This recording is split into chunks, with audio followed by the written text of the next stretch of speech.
Olá, amados. Estamos aqui outra vez para dar continuidade à nossa série sobre o mover profético, tá? Semana passada nós falamos sobre o cessacionismo e dessa vez eu quero falar de uma outra, uma outra mentira. Na realidade, a forma que eu quero falar dela ela na língua portuguesa, vamos falar assim, não tem uma palavra que se encaixe muito bem, porque ela pode soar de maneira errada, né? Aqui no nas minhas anotações, que é o exclusivismo. O que seria esse exclusivismo? É que Deus só vai usar pessoas especiais, sabe? Quando nós olhamos a Bíblia, nós vamos ver profetas como Daniel, Elias, Eliseu. Aquelas pessoas foram usadas porque Deus tinha um plano e um propósito específico. Mas o sonho de Deus é que todos pudessem ser usados por Ele. Se nós olharmos o Êxodo, nós vamos ver que o Senhor estava chamando o povo para o monte. Mas quando eles ouviram o som da trombeta, o tremor, aquele monte pegando fogo, eles disseram: vai você, Moisés, e não nós. Naquele momento, eles rejeitaram, sabe, a melhor posição que eles poderiam ter, que eram ser sacerdotes do Altíssimo, sacerdotes do Senhor, sabe? E a Bíblia fala que todos nós fomos chamados, e já existe também realmente uma doutrina que fala sobre o sacerdócio universal de todos os santos, na onde cada um de nós desempenha um papel. Porém, nós falando desse jeito, né, parece fácil. Nós vemos os homens de Deus sendo usados poderosamente, pregando a palavra, curando pessoas, e sabemos muitas vezes que Deus quer usar a todos. Porém, quando olhamos para aquele homem que prega o monte, é usado por Deus em sinais e maravilhas, o que acontece quase que no consciente coletivo de toda a congregação? Não, aquela pessoa especial, ela jejua muito, ela ora muito, o que tem que ser uma disciplina mesmo para todos, e quem quer realmente ser usado por Deus tem que ter uma vida de consagração, mas o Senhor deseja que todos nós nos aprofundemos numa vida intensa de consagração, comunhão e intimidade com o Senhor.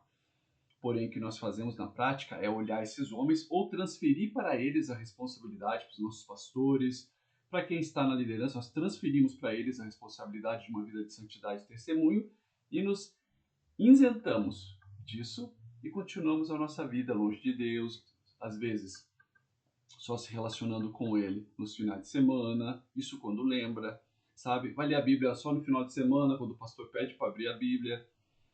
Então, o que nós fazemos na prática é que nós mesmos nos excluímos do privilégio de sermos usados por Deus, de manifestarmos a glória dele, de sermos usados nos dons, mas sabendo que se você quer ser usado, você tem que se expor. Paulo mesmo fala na carta de Coríntios que nós devemos procurar os melhores dons. Ele diz isso. Não é que você vai depreciar um dom em favor de outro. Você vai realmente buscar aquilo que está queimando em teu coração. Claro que há um preço mesmo para isso, de uma vida de consagração, de uma vida de testemunho.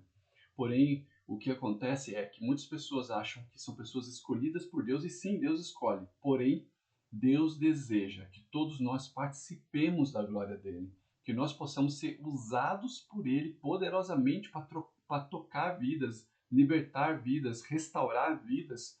Sermos usados para pregar o evangelho, porque é um mandamento de Deus. No livro de Mateus fala exatamente isso. Portanto, ide e pregai o evangelho a toda criatura. Não era só para os 12 que eles estavam falando, era para todos daquela época e para nós também, sabe? Então todos nós fomos chamados para isso. E o que exige de muitas pessoas é que nós precisamos nos consagrar. Essa é a exigência. Porém, muitos preferem se isentar disso aqui. Alguns, por causa de algum problema emocional, né, pode de baixa autoestima achar, ou devido à criação que houve na família, transferir para Deus isso, e daí está embasado de uma crença de merecimento, que ele não merece, que Deus não quer usar a vida dele, e usar que eu digo não é no sentido de valor, mas usar no sentido de ser uma pessoa separada para Ele. Então, tem pessoas que sofrem esses tipos de trauma inconscientemente, levam para Deus essa culpa, vamos falar assim, e acham que eles não merecem. Por quê? Porque foi desprezado pelo pai, por figura de autoridade, teve más experiências, então acham que não tem valor, mas sendo que Jesus Cristo derramou até a última gota de sangue para te comprar, para que você fosse o instrumento na mão dele. Então nós precisamos entender que não é somente para o pastor, para o profeta, para o evangelista, para o apóstolo, para aquele grupo de louvor, aquele ministério de louvor. Existe uma coisa diferente de ter um dom e um talento e ser capacitado por Deus. Isso é uma grande diferença. O que faz com que eu me exponha a Ele. Falei, Deus, eu não sei fazer, mas o Senhor está me chamando e meu coração está queimando para ser usado por Ele. Então, Senhor, não depende de mim. O que depende de mim fazer, eu vou fazer, estudar mais, me consagrar, buscar sua face, uma vida de intimidade, profundidade contigo. Porém, o que isso exige de mim e de você é que a gente se lance e permita com que ele possa nos usar. Né? Então, quando nós pegamos e colocamos essa falsa crença, né, que é uma mentira, na verdade, de que existe somente pessoas escolhidas por Deus e que os demais vão ficar sentados no banco da igreja esquentando, é uma falsa boa nova. Por quê? Porque é uma mentira. Então ela começa a ser propagada para as demais pessoas e elas olham para aquela pessoa que está ali no púlpito e diz: eu nunca vou ser daquele jeito, eu nunca vou ser daquela forma, eu nunca vou ser usado. E essa mentira perpetua. E ela acaba se tornando uma verdade. E o pior é quando você prega isso para as pessoas. Mas tem que ser quebrado, porque Deus deseja usar, e usar que eu digo é ser participante da glória dele dessa maneira. Olha só como uma verdade. Lá em 1 Pedro 2,9 diz assim: mas vós sois a geração eleita, o sacerdócio real, a nação santa, o povo adquirido para que anuncieis a virtude daquele que vos chamou das trevas para a sua maravilhosa luz. Antes não eres povo, mas agora sois o povo de Deus, que não tinha alcançado misericórdia, mas agora alcançaste.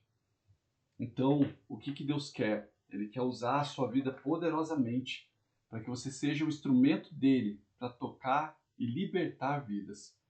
Sabe, gente? Então, nós precisamos quebrar essa mentira de exclusivismo, de que Deus só usa pessoas específicas, de que Deus só quer mesmo usar somente aquele homem que ele escolheu. Não, você é filho e filha de Deus.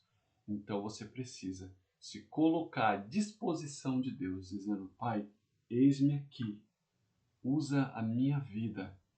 Então, quando você faz isso, o Espírito de Deus começa a usar você poderosamente para curar, restaurar, aconselhar. Somente se lance e permita que Deus use a sua vida. Até mais.